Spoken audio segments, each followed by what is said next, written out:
Hey, everybody, what's happening? It's Brent Axe here from syracuse.com. We're live on the Syracuse Orange Football Facebook page.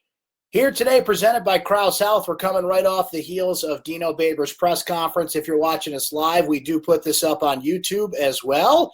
If you are watching that on the replay, Frank, thank you for doing that as well. And we're here after what was a pretty pathetic performance by Syracuse football today, an embarrassing performance by Syracuse football today. And one we'll sort through here. 63-20, the final score against Maryland. Wow, that is a truly stunning result. I am still trying to process that the score of that game was what it was. The domination was what it was on one side of the football. I'm not stunned that Syracuse lost to Maryland. I mean, that's college football. A lot of people looked at this as a trap game, looked at it as a bad spot for the Orange, second straight on the road before a huge game with Clemson last week, and it felt like a game that Syracuse could lose. But to lose it in the fashion that they did, boy, we looked at Maryland last week, and they put up 79 points on Howard, and most of the discussion was, well, that was Howard. They can't do that against Syracuse. They almost did. 63 points on the day. Maryland ends up with let's look at the numbers here. Maryland ends up with 650 total yards on the day. Syracuse had 400 total yards on the day. The stat that just really grabs you, understanding that Maryland is a much better team than Liberty. But last week, Syracuse held Liberty to -4 rushing yards. Liberty actually had a couple of decent running backs. They had a guy who led the FCS in rushing a year ago, 133 yards per game. They had a 1,000-yard rusher. They had a couple of players that could certainly get you, more than -4 rushing yards. Today, Maryland, led by Anthony McFarland, Jake Funk comes out and runs 3 plays that result in a touchdown late in the game when the Syracuse defense had just kind of quit on this one. And let's take a look at who else. I don't want to leave Jake Leak as well, who had over 100 yards in this game. So last week, -4 rushing yards. This week, 354 yards on the ground alone. As we mentioned, 650 total yards for Maryland today. Maryland only had to punt the ball 3 times. They were 11 of 15 on third down. The Syracuse defense what do you want me to say? No matter what I say, it doesn't emphasize how bad they were, how overmatched they were, how the lack of effort showed at times. Their tackling, obviously, was awful, but they didn't do anything right. It's truly stunning to see a defense that has talent. It would be one thing if you looked at this defense and said, they just don't have the talent. They do. They've got Alton Robinson and Kendall Coleman, who are both going to play in the National Football League, or at least will certainly have the opportunity to do so. Josh Black is a great defensive lineman as well, who won the ACC Defensive Player of the Week a week ago. Andre Sisco, who had another interception today, always seems to be in the right place at the right time. Not a lot in this game in a lot of senses today, but was with an interception. Christopher Frederick, a good secondary in a lot of ways. But where we saw the struggle today was at the linebacker position.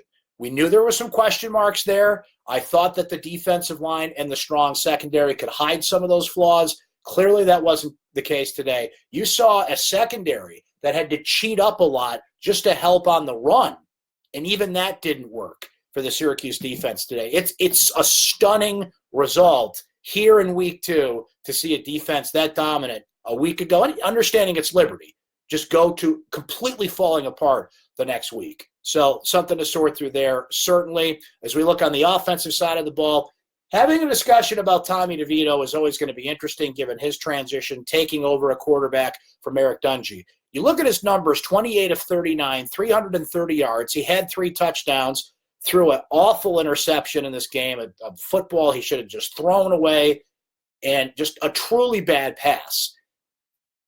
But when you look at those numbers, are they deceiving because a lot of it was in garbage time and a lot of it was at a point where Syracuse just couldn't run the football? Syracuse had a lot of success running the ball last week. They obviously couldn't do it this week against Maryland because you get down big, you got to throw the football. Mo Neal with 12 carries for 47 yards. One of the lone bright spots in this game, Tristan Jackson. Tommy DeVito found Tristan Jackson, 7 catches, 157 yards, 2 touchdowns. That is a number 1 receiver on this football team potentially, and some of the passing game got going. kind of by force because Maryland made you throw the ball maybe more than you wanted to in this game, given the deficit that Syracuse faced. So I think Tommy did some good things, made some good throws, made some good decisions, but often missed out on open receivers. We mentioned that interception, a few other plays that just shows the growing pains this offense is going to undergo with Tommy DeVito taking over a quarterback for Eric Dungey, which is surprising in the sense that, look, DeVito had, how many games he played in last year, 2 years under Eric Dungey, the build up to this point. And I don't think anybody expected him to come in and play like gangbusters from the start here, but he struggled more than you absolutely should against Liberty and even against a better team against Maryland today. I think people have question marks about him. It shows how important Eric Dungey was to this offense last year. The plays that he would make with his feet, not only that you could utilize with his talent, but when the play broke down, how he would get positive yardage out of that. That element has been taken away from this offense. DeVito can run. He's just not apt to do it, nor should he feel like he has to, like Dungey did. They're different quarterbacks. It's a different mindset. So we've seen in 2 games the growing pains there. I don't think we can put it all on the quarterback, given that that offensive line was awful again today. To be fair, they were missing Sam Heckel. But when you miss a player like Sam Heckel, you've got a guy in Aaron Service that can pop in there that started at that position. There's talent on that line. They replaced a few starters from last year, but they're clearly not on the same page. Carlos Vettorello really struggled today. He had to move positions, to be fair, with the Heckel. Heckel didn't even make the trip because of his upper body injury. So that offensive line has been awful in the first 2 games, to be frank.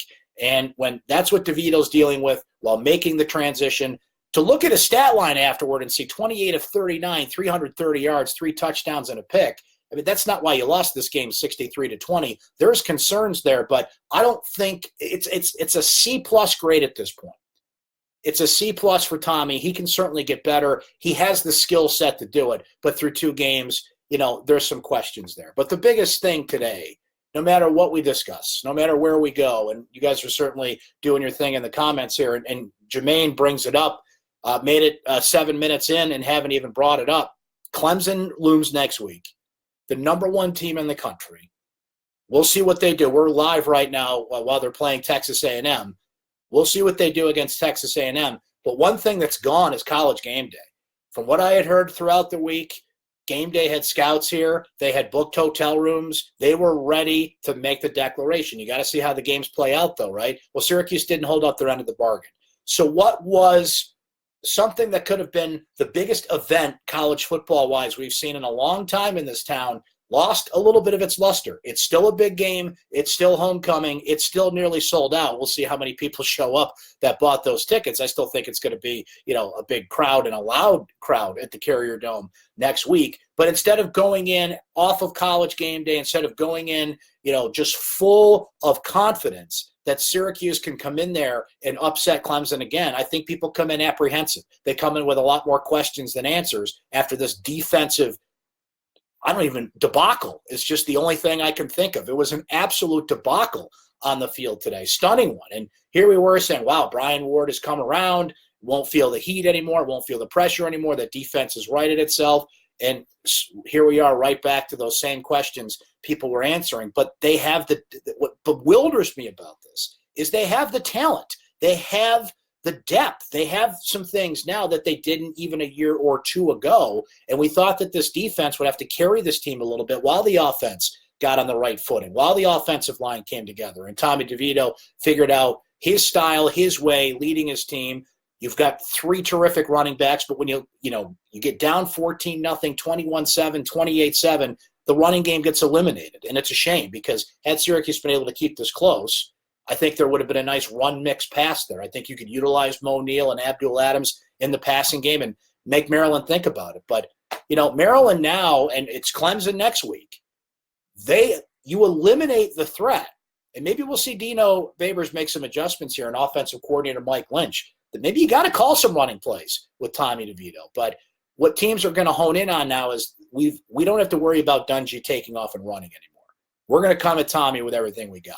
And Syracuse has to make him pay for that. They've got to figure out a way to get the ball out of his hands quicker and utilize the short passing game, which you could tell they wanted to do. His first pass of the game was just he basically threw it right down the line, right down his offensive line, and almost set the tone because he put a little too much mustard on the football, incomplete to Sean Riley. Now, that being said, he threw a beautiful pass to Sean Riley in the end zone. He threw a beautiful pass to Tristan Jackson on the sideline that he caught. The touchdown throw, he looked off the safety, zinged it in there, and you see the arm strength. You see the arm talent, and that's what we're kind of, myself included, just you look at it and you say that's what a quarterback looks like. But what we saw with Dungy was a guy who over years developed the toughness, the grit, the willingness to fight, going out there. He inspires people. He inspires his team. Tommy's not at that point yet. Tommy's still a little mechanical, still finding his way, but this is a guy that has the skill set. That's the frustrating part when you see how good a player is talent-wise, but maybe the other parts of the game haven't caught up. When the other parts of the game caught up with Dungy, and I hate to keep comparing him, but it's just a natural thing to do given what this team was under Dungy and what it is now trying to be under DeVito. When the intelligence caught up with the skill set, Dungy was just a fighter. He would just make plays. He would just try and make things happen. But when he became a smarter player, a more experienced player, read some defenses, could step to the line and see things, adjust, call plays, call audibles at the line, we saw the results. He became a record-setting quarterback. Defenses respected that. Defenses are coming at Tommy with everything they have right now with a little bit of success. But then, again, you look at that stat line, you're like, was that just because it was garbage time?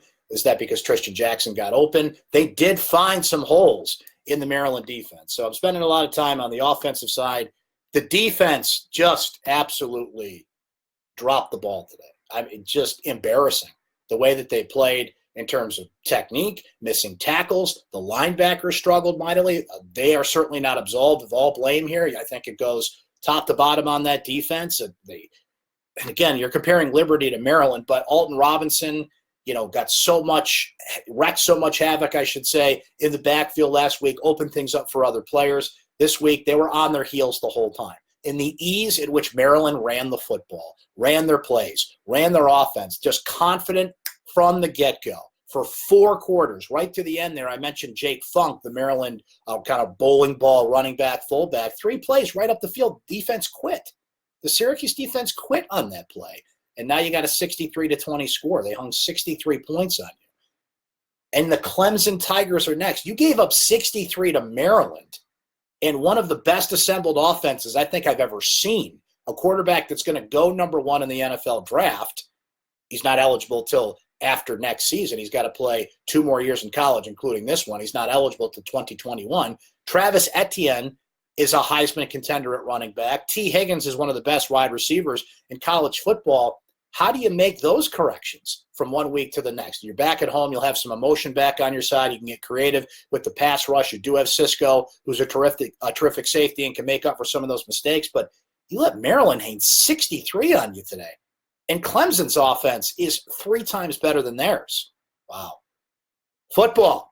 It's such an unpredictable thing. It's why I like to cover it, right? That's sports. All right, let's see what some of you guys are saying here in the comments. Rob noting that some improvement offensively overall today. Still a ton of work to do. The offensive line needs to keep at it and get healthier with guys coming back. I read a blogger refer to Syracuse's defense this week as the best defense this millennium. Maryland's offensive line played like men. Syracuse didn't. Great job owning the chess match by Maryland coaches. We knew it would be tough today, but Maryland is a far better team than we thought. And look, props to Maryland. They are a much better team than we thought. They're going to essentially take Syracuse a spot in the top 25. Syracuse will clearly drop out of the poll because they're at the back end of the poll now. Maryland's going to move in the poll. So you're going to basically see those 2 teams flip-flop. Maryland will become, I think, probably the 19th, 21st ranked team in the country. Syracuse will be out. John says the play action in the beginning completely fooled Syracuse's linebackers. They can't shed blocks, and they look lost. Kyle noting that Syracuse needs to recruit a dual-threat quarterback with this kind of offense. Jack saying lack of talent all around. See, I don't agree with that. It's not a lack of talent. There is talent there on both sides of the ball. There's talent on the defensive side of the ball. There's 3 legit NFL prospects on that side of the football. There's good enough talent, certainly, to keep this game close, to not give up 63 to Maryland. Again, props to Maryland's offense. Mike Locksley comes in. It's a second game as the coach, and Josh Jackson looked terrific.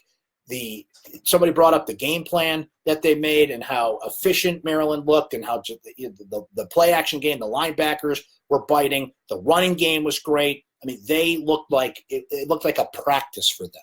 They went out there with ease, and they dropped 79 points last week on Howard, 63 this week on Syracuse. That's great. Props to them. But that Syracuse defense, I think, made them look better than maybe they're going to even out to be once really the meat and potatoes of the Big Ten schedule turns out. You know what the alternative to that is then?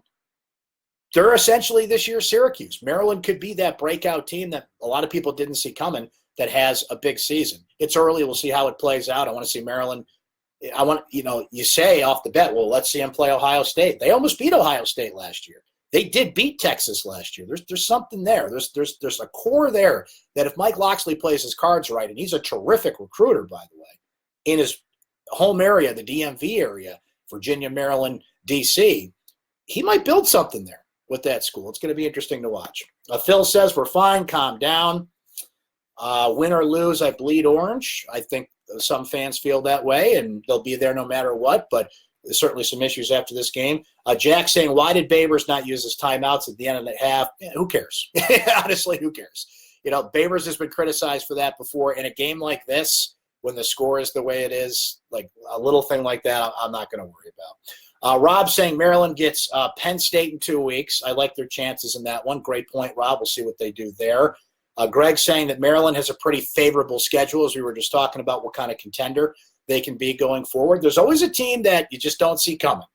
Last year it was Syracuse. Maryland certainly has the potential to do it in the Big Ten. Schedule is something that comes to mind for me too. Not to completely brush by Clemson, but I think we know what we're dealing with there.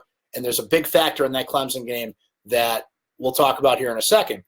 But now you look down the road and you're like, wait a minute, who are those teams on the schedule that you wrote in as a win, thinking what Syracuse could be, that you have to take a step back and say, no, that's going to be more of a game. I mean, it's pretty much the whole ACC, right? Because I don't think Syracuse plays Clemson next week, just looking at the schedule. Western Michigan, hey, God bless Tim Lester and what he's doing at Western Michigan, the former Syracuse coach. They gave Syracuse a bit of a run in the first game last year, but I think that's because it was the first game of the season and it was on the road for the Orange. Coming into the Dome, I think Syracuse should handle their business there. Holy Cross is basically your practice game that you should have scheduled first, but comes 5 games into the season. Then you take a little bit of time off. You go to NC State. I mean, what's the possibility? They're 3-2 going into that game. I mean, that's kind of what you're staring at right now. You're 1-1 after losing to Maryland. I think Clemson is a game we're all going to write in as a loss now for the Orange. You're 3-2 going into an ACC play. Thursday night game against NC State. Then you turn around and play a Friday night game against Pittsburgh, who's had a lot of success against Syracuse in recent years. Then you go to Florida State. So remember, the bye week's in there early. The bye week comes for Syracuse on October 5th after the Holy Cross game. There's going to be a lot of reassessing to do at that point, and they're taking a breath before ACC play starts. You go to Florida State, who looked awful against Boise State, but look, if Maryland's coming out there and doing this to Syracuse, all bets are off. Now we're late into the season, and you got to account for injuries and all these things. But you look at that ACC schedule and you say, all right, well, who are those automatic wins now? I think Duke's a pretty bad football team that Syracuse can beat. I think Louisville looked better than expected, but that's a game that you would think they could win. And Wake Forest has been putting up points and looks pretty impressive so far, but that game isn't even until November the 30th. But you think about the schedule. What aren't you anticipating? What goes the way you're not going to think it will? Well, here we are in game 2, and that's already happened. Maryland taking down Syracuse 63-20. 63-20. Again, if you had told me that Maryland beat Syracuse, like I predicted Syracuse to win 34-21. You tell me Maryland wins that game by that score, I can buy that. That's just college football. Things happen that way. 63-20. I would have had you committed if you had told me that was going to be the score of this game, with Maryland winning that side of it. But you think you know, but you have no idea. The world of sports, ladies and gentlemen. It's a beautiful thing, sometimes anyway. John saying, does the success of the defense rely too much on the pass rush being dominant? I think that's a great question, because when the pass rush can't get that pass rush, when they can't get the quarterback, and Josh Jackson's a mobile quarterback. There was a lot of plays where he got away from that Syracuse pass rush, whereas last week he had kind of a statue there in Buckshot. I think they do. Now, what you're relying on there is the secondary to make up for the flaws of the linebackers. But the linebackers got exposed today. And you don't think Clemson's going to notice that? You don't think Travis Etienne's going to take advantage of that? The big factor with the Clemson game, of course, and this takes nothing away from Syracuse almost winning that game last year, their fourth down play away, and, of course, beating Clemson in the Carrier Dome in 2017. But what's the ties that bind those two games together? The starting quarterback was knocked out of it. Kelly Bryant in 2017, Trevor Lawrence last year.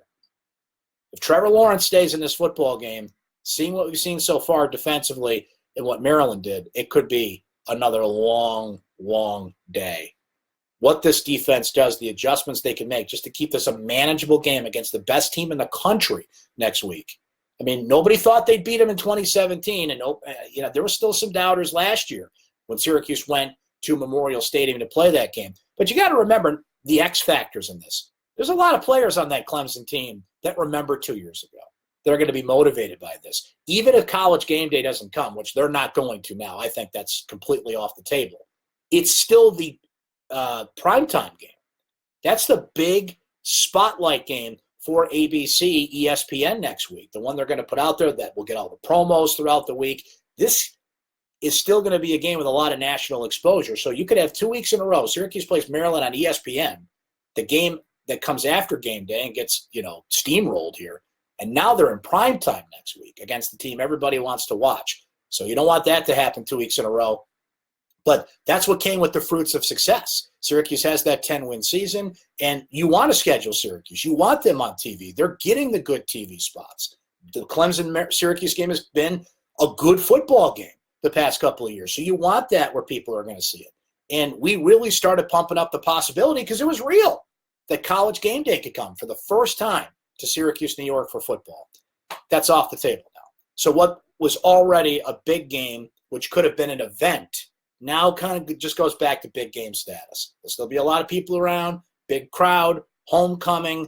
There'll still be an energy of a big college football game, but there's going to be more apprehension than excitement, I think, once the game kicks off next Saturday night. A few more questions and comments from you guys here. Let's see. David says that the defensive coordinator should have been fired after Baber's first season. Thinks he's incompetent, as evidenced again today. Dino allowed loyalty to cloud his professional judgment. Air quotes, Danny DeVito, not the guy. Dino had loads of time to prepare for Dungy's replacement and failed. I'm not bailing on Tommy DeVito yet.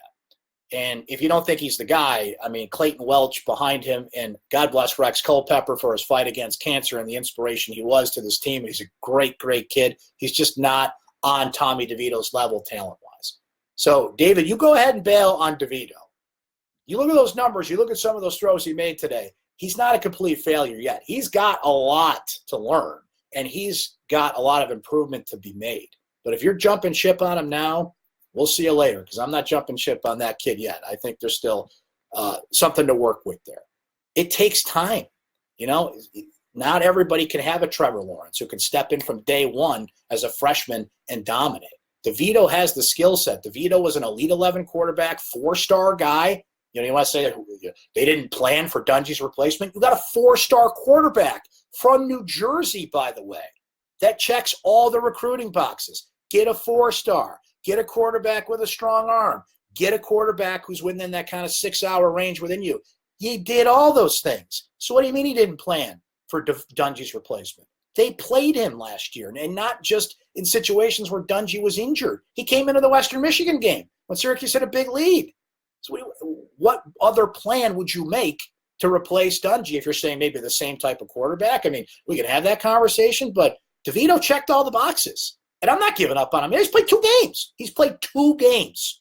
And you're going to say that they haven't planned for Dungy's replacement aptly? I mean, circle back. Let me know if that's the case like 2 years from now when he's done playing here. But to bail on him now, I'm not quite there yet. But you go ahead and do it. Garth noting, by the way, that Dungy probably would not have won this game as well. Yeah, I mean, do either one of those two play linebacker? It was the defense that you point to squarely in this game today and say, what's your deal? That was stunning how bad that defense was. James noting that I worry about what happens to recruiting if they get blown out on a nationally televised game. Double-edged sword of the national spotlight. Now, recruiting is something that is, it's a teeter-totter no matter what. Think how recruiting picked up after they beat Clemson and the speeches that went viral for Dino Babers. Kind of goes both ways on all that. Joe saying all those jokers bailing on DeVito have no idea about football and playing quarterback will be the same ones that love him later. Yeah, that's the thing. And I had a number of people on social media and other places. We do the live chat here on syracuse.com, of course, who said, I'm out, I'm that, but okay, bye. But you can't come back if things get better, right? If you're out on Tommy DeVito, I think the guy's name was Jack, then you're out, okay? I got it in writing right here in the Facebook comments. You can't come back if you're going to bail. You're going to go apple picking, pick me up some Honeycrisps, but you can't come back, right? It's a bad day. It's an embarrassing day. There's no getting around this. But if you're going to bail, you can't circle back when things are good, right? As we saw a lot of fans do when Syracuse football was on the rise. Now we got another taste of adversity. It's funny how those things go, but that's football, Susan. All right, that is where we're going to end for today here on the live chat. Appreciate you guys coming by. Thanks to our friends at Krause Health for sponsoring as well. We will be back here live on the Syracuse Orange Facebook page, Syracuse Orange football Facebook page, after the Clemson game next week. It's going to be a wild week, a lot of build-up, a lot of hype, even without College game day coming in.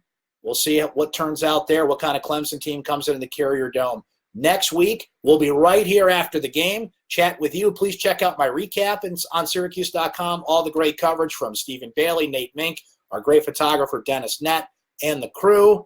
And you, again, can watch this chat on YouTube whenever you want if you don't have a chance to come by live. I put it in my recap. It's up on our Syracuse Orange Sports Facebook page, our YouTube page as well. It's easy to find if you don't get the opportunity to watch it live. Thanks for hanging today.